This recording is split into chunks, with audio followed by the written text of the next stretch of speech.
Hi friends, welcome to our channel. ఈరోజు నేను చెప్పబోయేది ఏంటంటే వెల్లుల్లి కారం. వెల్లుల్లి కారం ఇది ఏంటంటే మనకి జ్వరం వచ్చినప్పుడు, హెల్త్ కొంచెం బాగోనప్పుడు మనకి నోరంతా అదొక టైప్లో అయిపోతుంది కదా. ఇప్పుడు వేడివేడి అన్నంలో ఈ వెల్లుల్లి కారం అనేది వేసి తింటే చాలా హెల్త్కి కూడా చాలా మంచిది. ఎందుకంటే మనం వెల్లుల్లిపాయలు ఎక్కువ వేస్తున్నాం కాబట్టి. ఇప్పుడు వెల్లుల్లిపాయల కారానికి వెల్లుల్లిపాయలు ఒక పెద్ద సైజు వెల్లుల్లిపాయ తీసుకున్నాను.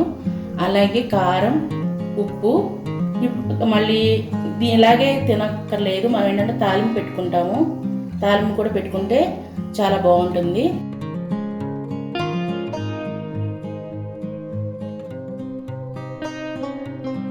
మనం దీంట్లోకి కారం తీసుకోవాలి. ఇదేంటంటే అప్పటికప్పుడు మనకు కూరగాయలు ఏమీ లేకపోయినా ఇంట్లో ఈజీగా చేసుకోవచ్చు. నేను ఒక 3 స్పూన్లు వేస్తున్నాను. అలాగే సాల్ట్ 1 స్పూను, అలాగే వెల్లుల్లిపాయలు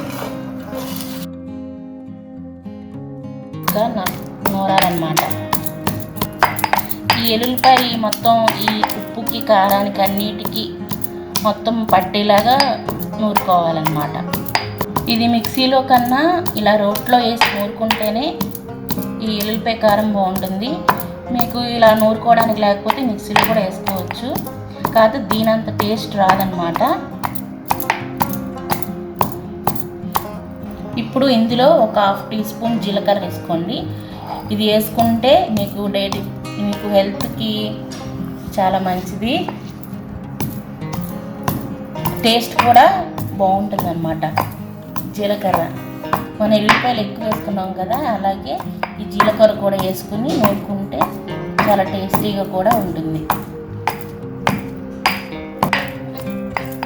ఇది నలిగిపోయింది, గిన్నెలో తీసుకుందాం, చిన్న గిన్నెలో.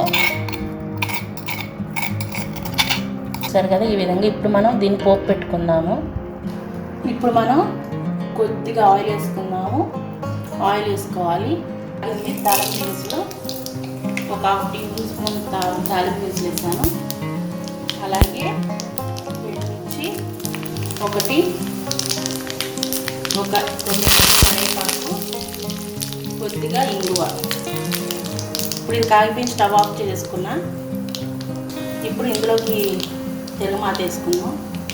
అసలు ఆ తిరగమాత వేగానే మంచి స్మెల్ వస్తుంది, అసలు మామూలుగా ఉండదన్నమాట స్మెల్. ఈ విధంగా ఉంటుంది పచ్చడి వెల్లుల్లిపాయ కారం. మనం పోపు పెట్టుకున్నాం కాబట్టి ఇలా ఉంటుంది.